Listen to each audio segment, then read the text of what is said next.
It's good to be back bantering with you guys. So today, the primary topic I want to talk about is this CEO who fired two employees that were caught having an affair. It's all over the news, and I see multiple camps weighing in on this, everywhere from this is the most courageous and forward-thinking leadership activity, all the way to this is massive overreach, and we should have never, or this person should have never fired these people, and there's lawsuits waiting to happen. And I thought I'd kind of just throw it out there and start there, getting anybody who has a opinion or feedback on what happened and why it happened and what does it mean. Let's get one thing out of the way right off the bat. Like I mean, are we talking about the poll? Yeah, Are we'll we we'll bringing go that to up? the poll. I want to get opinions, and then we'll talk about the poll, and then have Okay. opinions on the poll.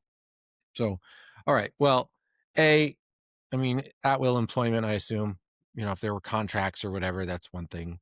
If it's at will, whatever. But I mean, for me, my comment was there isn't a switch that you flip.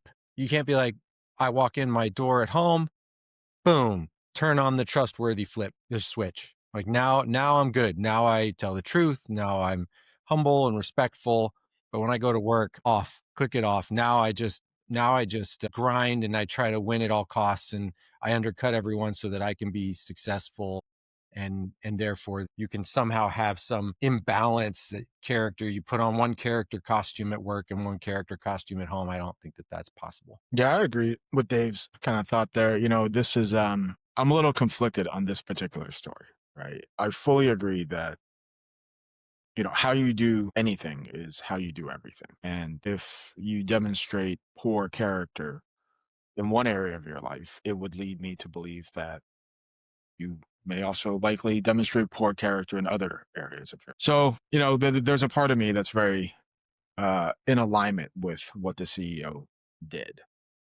I also see the other flip side of that coin, which is that, people's personal lives are their personal lives. And I'm sure there's a lot of context around what happened that nobody really knows. Not to say that anything would excuse that, but, where do we draw the line where that dictates what your employer is allowed to interfere and judge you on? Assuming none of it happened on company time, on company grounds, etc.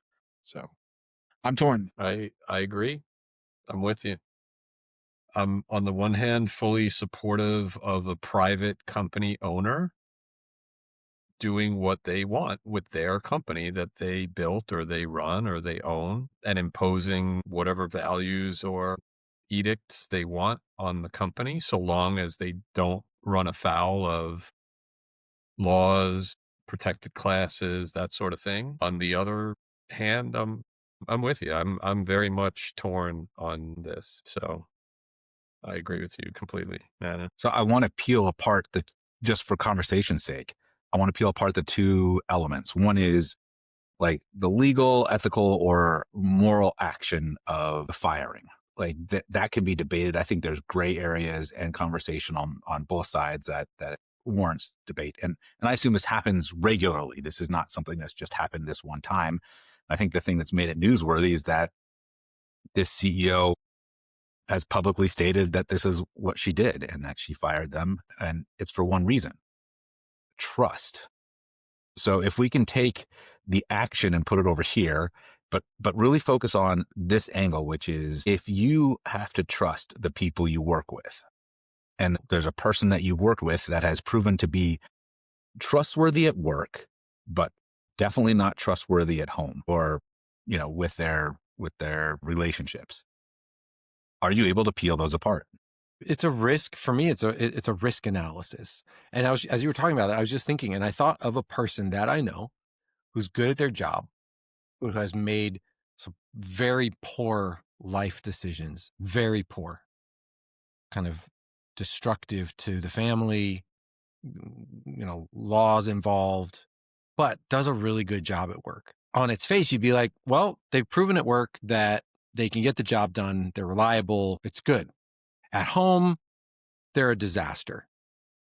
But here they're fine. So you'd be like, okay, do I now weigh it out and say, well, on the evidence so far, they're fine, so they're probably fine? Or do I say, whatever was driving them to make the decisions that they made at home is enough a part of their core of who they are, that the likelihood is that that's going to spill over into their work at some point. So do I preempt that, or do I play the game, right? And that might be a case by case basis on what role it is and what your needs are, how big the organization is, et cetera, et cetera. But at the end of it, it's like, what do I stand to lose if that behavior bleeds into their work? Because the chances are it's not going to go the other direction. How good they are at work isn't likely to influence their choices at home. So if they've shown no negative behavior at work, does that then give them the pass, right? Like a free pass of like, listen, you've done some untrustworthy things in your personal life that I'm aware of. I'm not going to punish you for those things, but does it give them a pass on my trust meter? Or does it diminish that trust? And is it enough to be nervous? And how does that impact culture, especially if people know what's going on? And maybe it's not just your trust, maybe it's other people's trust, that they know nothing about this person except for that. And now they're being put into a project to work together and they don't know what to do with that. Yeah, you bring up an interesting point, Sean, which is, I think if people know about it and you condone it as a company, it sets a bad culture precedent for other employees as well on what types of behaviors are tolerated or encouraged. Yeah, I think it's important to note the difference, because I saw a lot of comments about, hey, well, I met my spouse at work, right? This is different. This is not a workplace romance between two single consenting adults. As long as you followed the rules and the guidelines that the company set forth, then that's not even the conversation we're having. It is people who performed untrustworthy acts to their home relationship. Does that bleed over into your trust of them in this organization? And should it? I mean, look, it's easy to be glib and be like, yeah, absolutely. And that's my position is yes. My position is yes. But I will say, reading through the comments, and I know, you had posted a poll and there were a ton of comments, and the poll had something like 1,500 votes on it. So you can share that. We'll talk through some of those results. But I was reading through the comments. One really interesting thing was that one person said, no one would have a job if this was applied. Like no one would have a job if we were all fired for bad character decisions we've made in our private life. Okay. I think that's pretty interesting, because then that takes you to the next question. And what do you guys think? Should there be different standards of ethics, right? At home versus at work. When I say home, is anywhere but work. Is it acceptable? Should we have two different standards? Yeah, but I don't even know that you can get to that point, because we're operating on small amounts of information. We don't know the underlying circumstances of either of their relationships or marriages or anything like that. And frankly, I'm the CEO of a company. I don't want to know. I don't care. I don't want to start peeling back the onion and have to get into, deep mediation of if there's a specific behavior that you don't like and you don't want at your company, and it's a private company, and as long as you're not breaking any laws, and as far as I know, spouses committing adultery is not a protected class, then you should be able to run your business how you want to run your business. There may be 1,000,001 excuses, and these two may have had terrible marriages that were essentially over years ago. So anyway, like I'm saying, there may be all kinds of circumstances that if one really wants to get to the bottom of, I mean, the biggest response in the poll is depends on the context, like that. So everybody, 47% of people want to, play Judge Judy and get into all the details and the underlying circumstances and facts and everything. If I'm running this business and I make a decision about how I want my business to run, like who wants to get into all that? I guess 47% of people do want to get into all that, but for me, I would not. And that's really, not to say, I mean, there could be another CEO of a different private company where every single one of the staff is, having, affairs with each other and all that sort of thing. And that CEO is perfectly fine with it. That's that CEO's prerogative, just like this is this CEO's prerogative. Yeah. as it comes to a business decision, I think that's where you're coming from, Kraz. Like, this is a business decision. This leader gets to decide. And I think that from that point of view, I think it's pretty open and shut, depending on legal circumstances, I guess. But on the, is it right or wrong? If we take it out of the context of it being a business decision, we say, well, should business leaders make a business decision like this based on the information that, whatever they have? I find it fascinating that people say it depends on the context, because I'm sitting here asking myself, what fact would I need to know that would override what I've observed of their behavior and deduced about their character? What fact would I need to know that would make this okay? Like, what context is it? There are plenty. I could paint you 5 scenarios right now where you'd be like, well, maybe not so bad. Give me one. Okay, so adulterer 1 was in a marriage that had been over for years, and their spouse had been in 25 relationships since this, but they didn't want to bother going through the paperwork of a formal divorce for whatever reason. Maybe they didn't have the money for divorce lawyers. They just decided amongst themselves that it's over and you're free to do whatever you want. And, so I don't know. I mean, that's one obviously extreme example, but it's a possible example. Yeah, or there could be a scenario where, both of them were in abusive relationships, right? Where they didn't feel safe physically and it was just toxic and bad in all ways.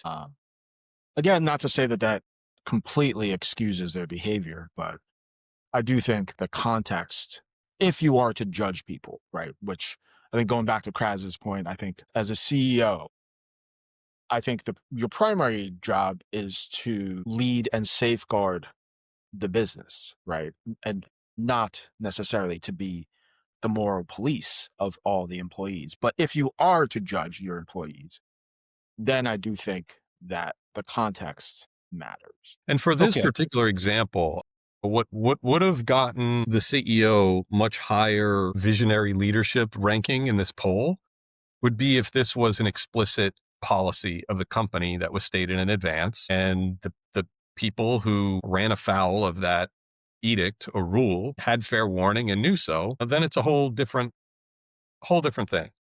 Yeah. But making up the rules after the fact, Yeah. is what I think draws the results that we see here. Yeah, I agree. I think every company, most companies have an employee handbook, right, of code of conduct. What I would love to see is more companies putting these types of clauses into their code of conduct, right? Then you set the benchmark really clear on how you expect your employees to behave, whether they're at work or outside of work.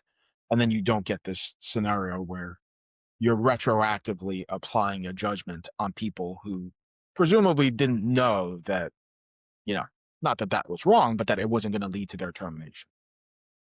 Okay, I'm going to pick at you a little then. So remember, we're not judging whether adultery is wrong, right? I have my thoughts on that. We're judging whether a CEO can observe the behavior of 2 employees who cheat on their spouses with each other, and then deduces from that they are less trustworthy, and therefore I don't want them in my business. Not like all people who commit adultery are now bad people and unemployable, but that it erodes trust. That's what we're talking about. And it's really hard in a policy book. I've written a number of them to like legislate for everything. It's like really hard. It's going to there's always judgment. There's always gray area where you're allowed to operate as a business and as a leader to decide. So that's where I'm like, is this a policy issue or is this a trust issue? Is this a character issue or is it a legal issue? And that's, I think from the poll, people think this is a policy issue. And all the comments like, oh, well, we got to know what really happened to decide whether this was okay. I think the CEO would tell you, I don't need a policy to know that it's not okay to have 2 people who work for me do this kind of behavior. It erodes trust. For me personally, I think context matters in determining the trust factor, right? If these were two people that were in otherwise great marriages and they somehow decide to step outside of that, I would look at that differently than the scenario Kraz described, where the marriage was effectively over for many years and it was an open marriage, more or less, at that point, right? I think their behavior on my perception of how much I can trust them, I think it varies based on the context of how that behavior came about. Let's stipulate this. The story is that these spouses were cheating on their spouses. These people were cheating on their spouses. Let's just take the story as we stipulate it was a marriage that was, average health, and they cheated, right? Because that's what the story says. We don't know anything else. I'm sure there's a million other facts. But for sake of the discussion, let's just say that. So it's not some edge case. I'm still really interested to know, because the responses here are, 31% says it's unacceptable. Absolutely not. 17% a culture red flag, not like a yellow flag, but like a red flag. So I would take the majority of respondents. If you throw in the depends on context, I'm guessing most of those would have leaned towards, well, let's find a reason why this was okay.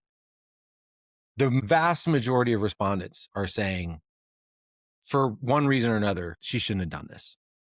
She shouldn't have done it. And I'm like, okay, does that reflect the character? Is character constant? Like, this is good character?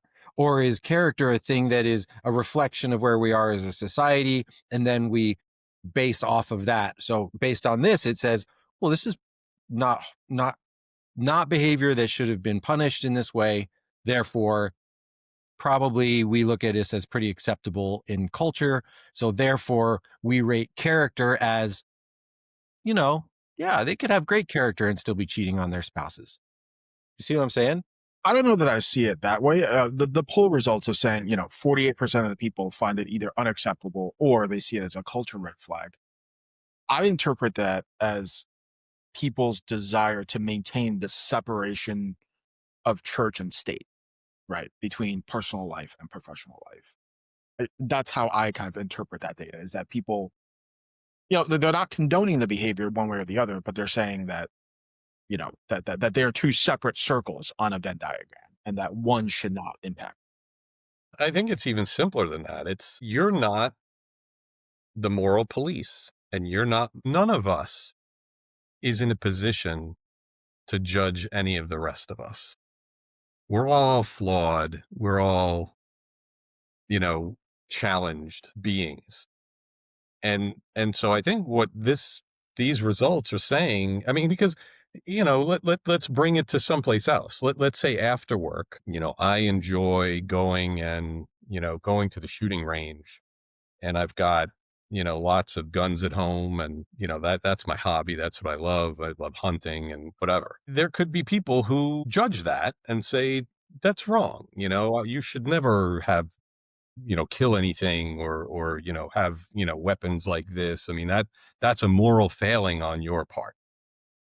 Obviously, many people would disagree with that, and it's a perfectly fine hobby to have, and there's nothing at all wrong with that. I'm not trying to equate that to being faithful in your marriage, but there are many among us who, would look down at a person who has a hobby like that.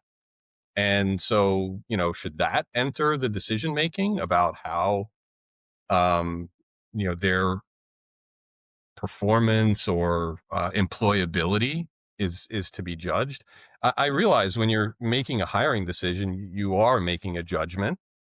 But I don't know. I think these poll results are basically saying, none of us is in a position to judge the morality. And I know we're trying to distinguish this from character, but I think they are distinguishable. I don't think they're one and the same.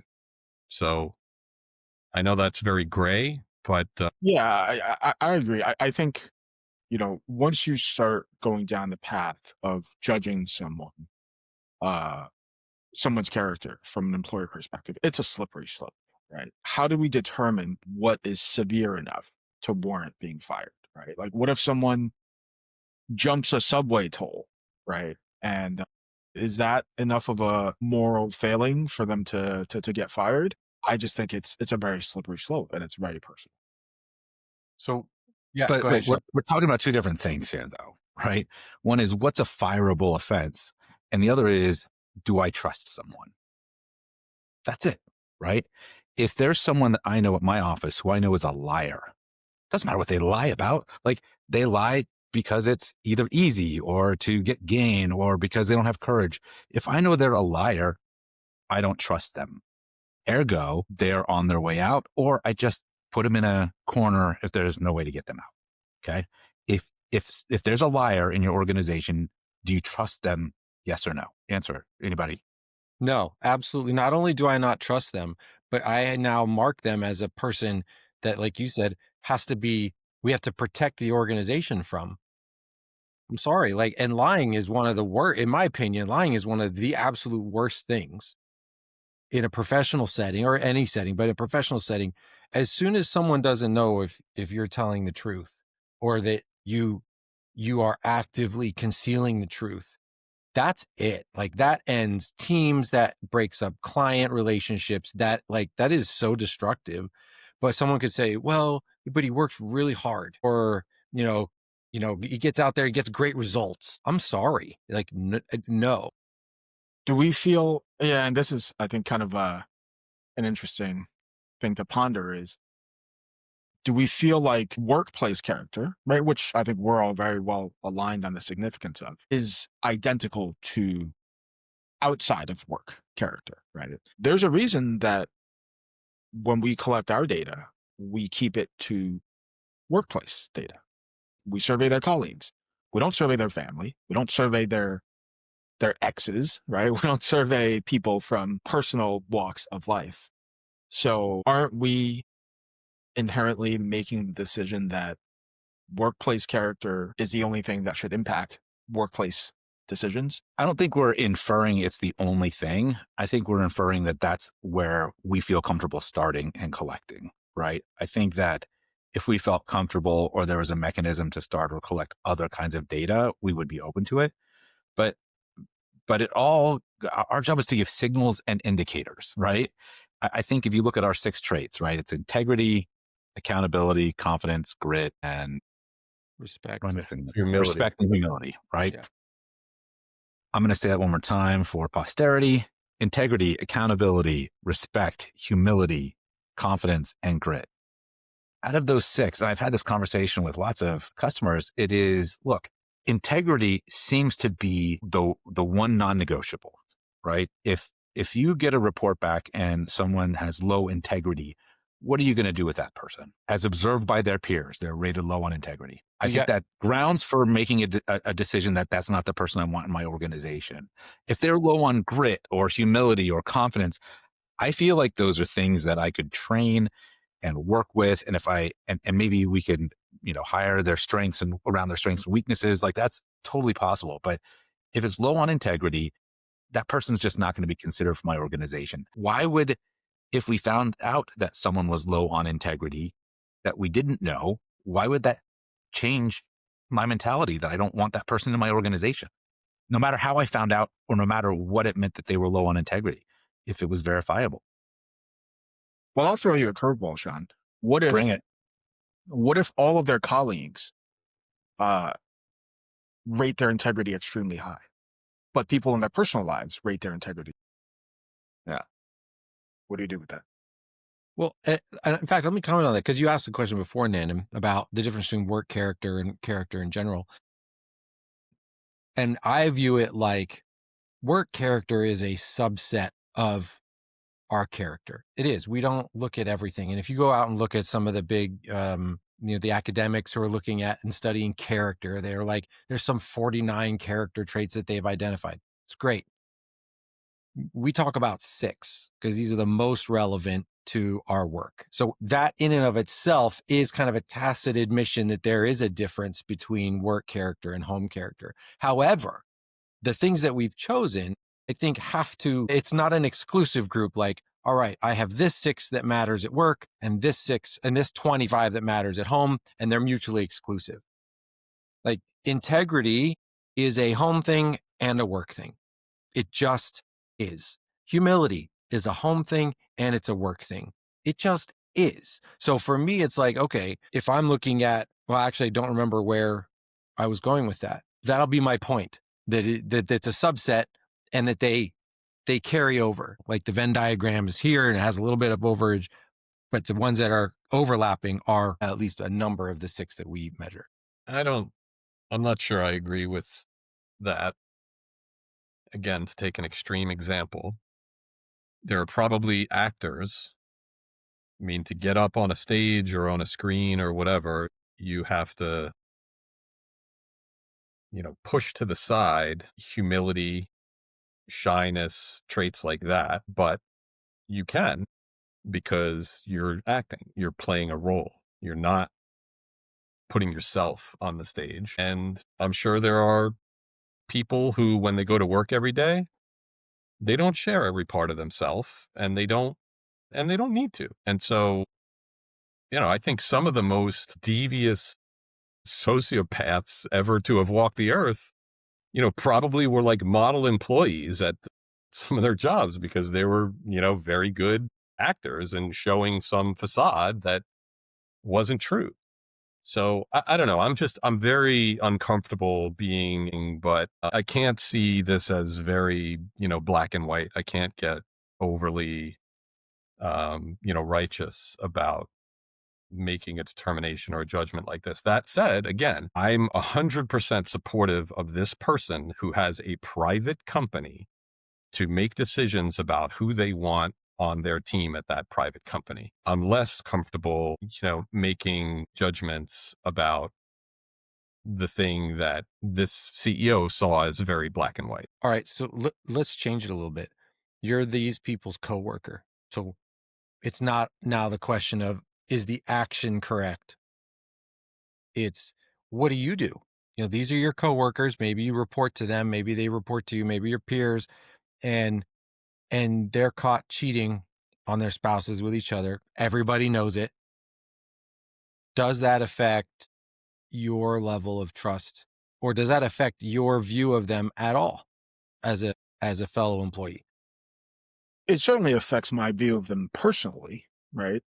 I may not want to become as close with them outside of work as I otherwise would. But does it impact my ability to work with them if we're working on a presentation together or we're working on a project together? For me personally, that would not impact my ability to work with them. It impacts my ability or my desire to socialize with them or not. The other interesting thing I kind of noticed about this poll is I wonder how much that response from the voters would change depending on the level of the person being impacted, right? Um, if let's think back to that whole Coldplay concert fiasco, right? If it was a CEO who got caught cheating with a colleague and the board pushed out the CEO, I don't think there would be a lot of sympathy from people for that CEO. But because this was presumably 2 mid-level employees being pushed out by the CEO, I think it seems like people have a lot more sympathy for those employees. So I find it kind of interesting how the seniority of that, I think, plays into how people view it. Yeah, that's an interesting angle. I hadn't thought of that. But you're not wrong. I think that the sympathy meter drops as you go up in seniority, right? And so, yeah, I think people will throw the book at them if they were a certain level or above. I also think. But why? This is what, let's dig in, like, if we can, why is that different? What is our belief about you being a leader and doing this versus being a, entry level or mid-level person and doing this? I think it's that quote, with great power comes great responsibility. Okay. So the lower we are ranking in our company, the less responsibility we have to act with strong character. And I'm just being devil's advocate. I'm not picking. I don't believe that personally, but I do think a lot of people probably implicitly feel that. Well, if the more senior you are, the more on a pedestal you're put, right? And so you're likely talked about and promoted and part of the organizational fabric and presenting things to the organization, the higher up you are. So you're more visible, you've got more responsibility, more authority. So does that contribute to the less sympathy? meter. Is it about sympathy? Like, this is what I'm saying. Like, if that's the case, that people hold business leaders to a higher standard of character, of moral character behavior, right? Then Absolutely. right. But my question is why? And is that even, I think that, in my opinion, that's a little screwy. Because then what we're really saying is character only matters insofar as other people, as it is amplified in the vision and experience of other people. That there's no inherent value in living a high character life. It's just in business, you're just, the higher you are, you're held to a higher standard. I don't Yeah, know. yeah. I mean, I would argue it a different way. It's like the higher you are, you have a higher level of accountability, right? So when you screw up big or little, it's higher visibility and higher accountability. Whereas if someone screws up big or little in the entry level or mid-level position, they're not as accountable to the organization and the success of the organization or the visibility of the organization. I think that's all it is. It's not like, we get a pass to be dishonest if we're entry level. That I don't think that's the case. I think it's just the accountability. Yeah, and the CEO, or a very senior person, there's collateral damage with their character flaws. You're Yeah. an entry level person, and I mean, you get, if there's a story in the Wall Street Journal tomorrow that some CEO of a Fortune 500 was doing something like this, the stock may go down 10 or 20%, and now you've caused pain, for lots of people in the organization as well as shareholders and other people. So it makes sense that it's magnified on more senior people than not. It may not be any more right or wrong, but there's likely a lot more substantial fallout and collateral damage if something like this is done by someone whose actions have magnified consequences. Yeah. I don't think the level of disappointment varies depending on your level, but I think the business repercussions of that vary greatly. yeah. So we can agree that the business repercussions of low character varies based on the impact that it has, right? And by the way, you don't have to be a CEO to tank a company. Look at there's tons of stories of mid-level analysts and different people who are in there making bad decisions that end up having huge ramifications, right? Much outsized for their influence at the company. But at the same time, that is secondary and, in my opinion, a whole lot less relevant for our conversation, simply because we're talking about the character of the individual. I don't think whether you're a plumber or a school teacher or an astronaut or a lawyer or an entry level coder to whatever, there's no like, well, I'm new or I'm small or I only make this much or I only have this title limit on how character should be viewed and expected. I mean, certainly that's not certainly how we were raised. Maybe it's different for others, but no, I think that's a little bit of a cop out. And I'm not saying you're saying it, but if I look at this and we were to read it in such a way that says, yeah, well, the bigger dogs, they should be held accountable for that stuff, but down here in the trenches, it's fine. I'd say that's a miss. I would agree. I also think I'm going to add another angle here. This survey was filled out by HR people officers, executives, every range in the HR space. I wonder if this poll was put in front of CEOs, what that would look like. Yeah. Because the CEO is probably like, I'm going to fire who I want to fire.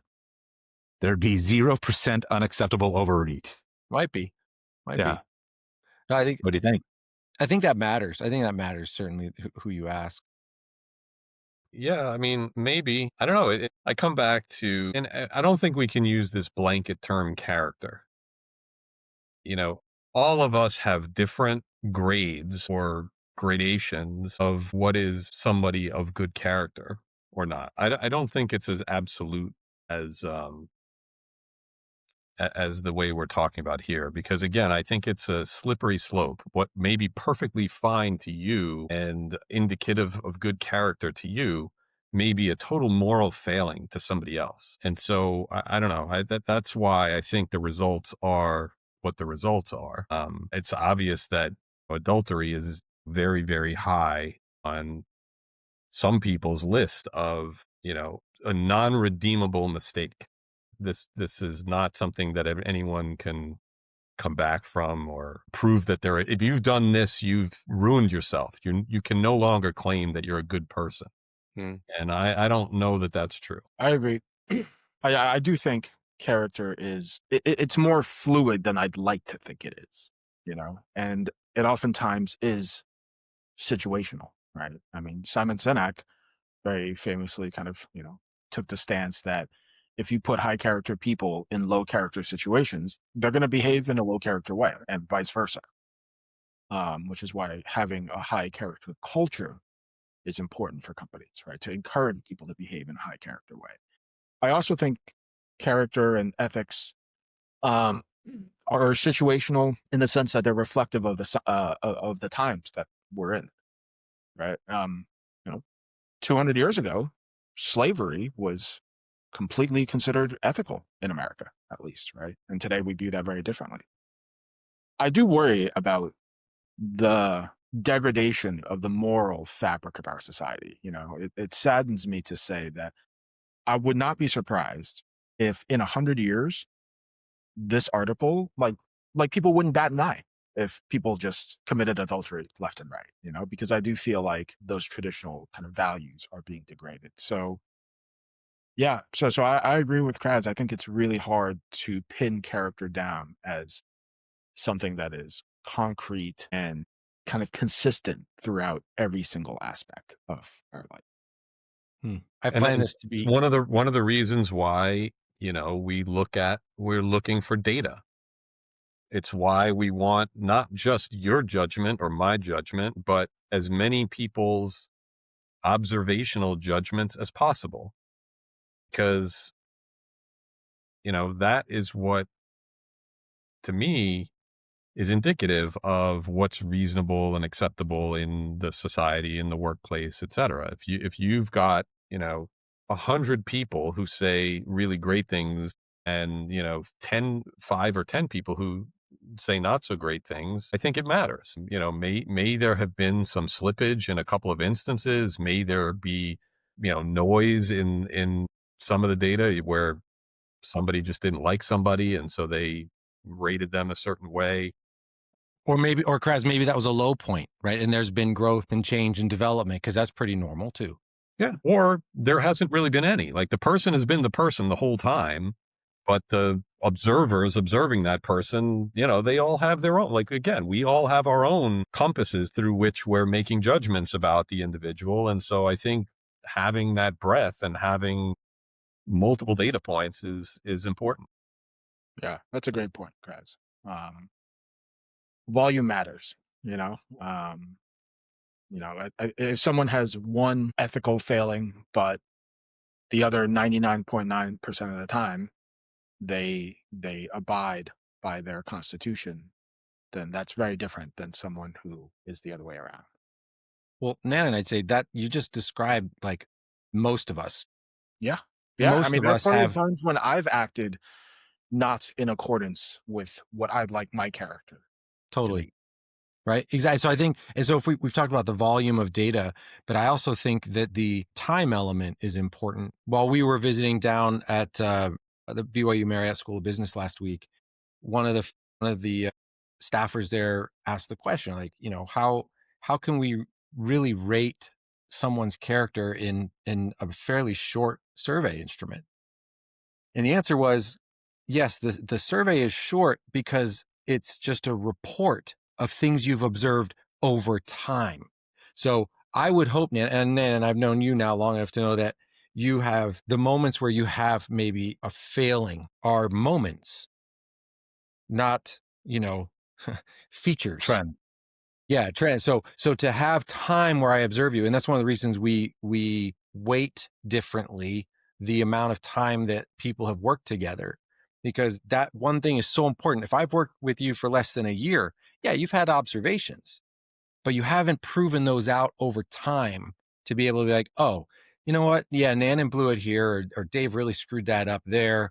But I saw him over time. He acted with humility, he tried to fix it. And more times than not, he really did come through as someone that could be trusted, right? So that, I think that's a really important element, the volume and the observation over time. So let me ask you this, actually. going back to this article about the CEO, if those two employees, if this had happened and those two employees had only been working at the company, do you perceive that differently than if they had been working together for 10 years and were great in every other area of their display of character? To be consistent, I'd have to say, yeah, I would see that differently. Yeah. No question. Yeah. But I would- think the next level of question is, how would I see it? Right. And it might actually, well, I don't know. So yes, the answer is yes, I would see those differently. Definitely. Yeah. I would too. And I think it goes back to Kraz's point that it feels, it's impossible, I think, to judge people's character based on one data point or one incident, right? And in our modern society, we're a headline-driven society, right? So we're very tempted to make snap judgments based on one story, and yeah, I just think that can be a slippery slope.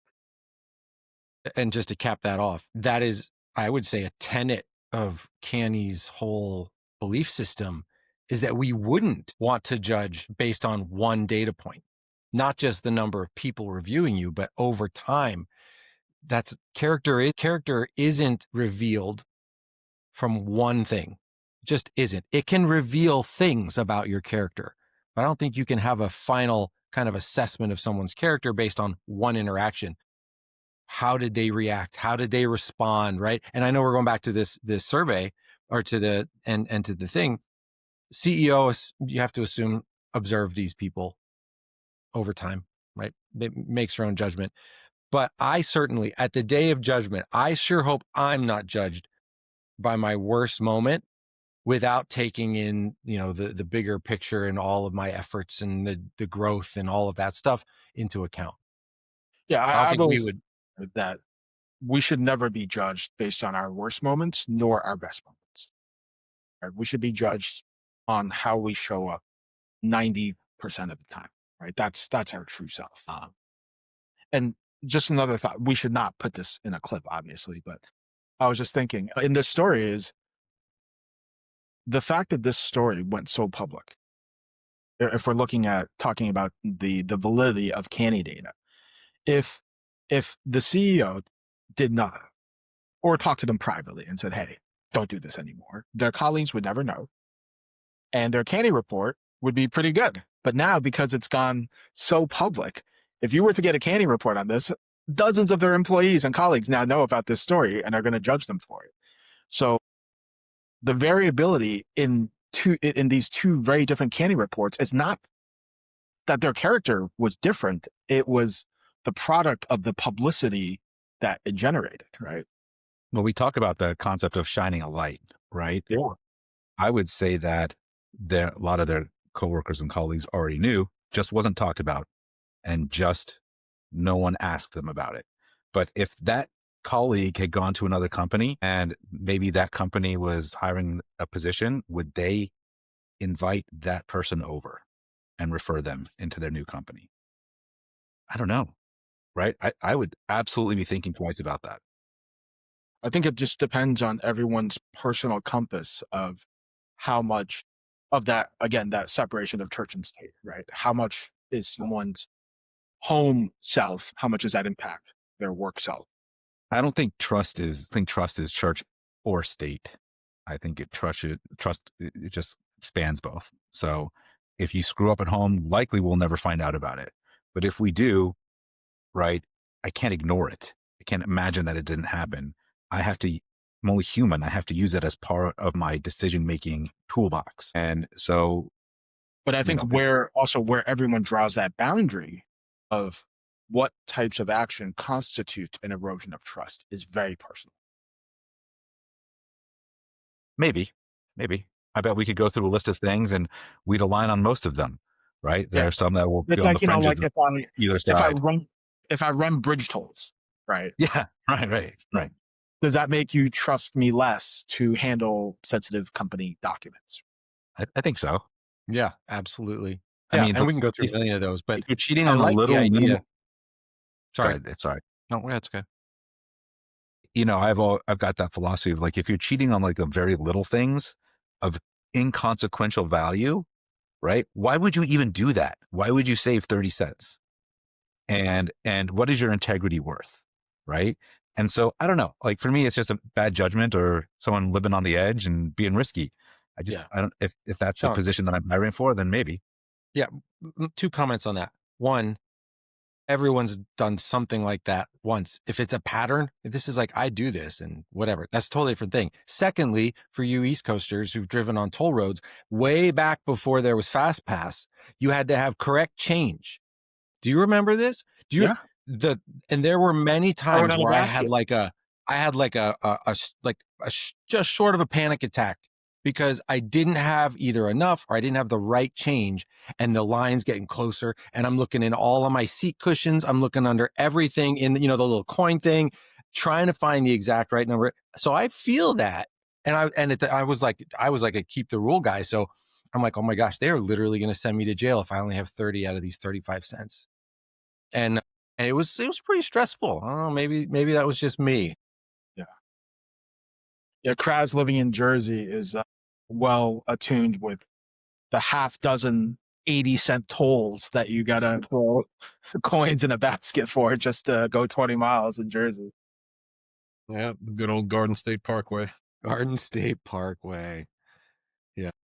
The other thing about this story that, I want to make sure we talked about is I think we all inherently believe in redemption. Like, hopefully, this is a low moment in the lives of these two people, right? They made a grave judgment and character error, but we're not condemning them as people, right? Because hopefully they learn from it, they don't repeat the behavior, and they're able to be better people for it. Well, of course, and I think we've talked about that a lot, which is the redemption side of this. Like we all screw up. I look at my past and I'm like, oh my gosh, we have those shuddering moments of can't believe I did it on at work, at home, and you're right. Like if we take those moments and try to improve and take that feedback and try to get better, then redemption is absolutely possible.